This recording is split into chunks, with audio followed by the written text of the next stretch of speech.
Welcome to Foxtecc. Let's go straight to the point, how to put your iPad on Do Not Disturb. Do Not Disturb is now part of focus modes, so while enabling it is simple, you might also want to explore other focus options depending on your needs. To turn it on quickly, swipe down from the top right corner of the screen to open the control center. Tap the focus button, it looks like a moon icon, and Do Not Disturb will activate instantly.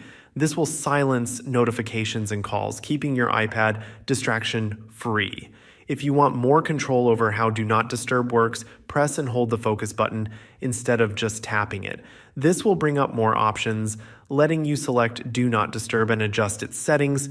You can fine-tune which notifications are allowed, set it to turn on automatically at certain times, or even create custom focus modes for different situations. If you prefer adjusting settings through the Settings app, go to Settings, tap Focus, then select Do Not Disturb. From here, you can schedule it, choose which apps or contacts can still notify you, and even automate it based on location or app usage. One useful feature is share across devices. If you enable this in the focus settings, Do Not Disturb will sync across all your Apple devices signed in with the same Apple ID. That way, when you activate it on your iPad, it will also turn on for your iPhone and Mac. To turn it off at any time, just go back to the control center and tap the focus button again, and that's all you need to know to use Do Not Disturb on your iPad.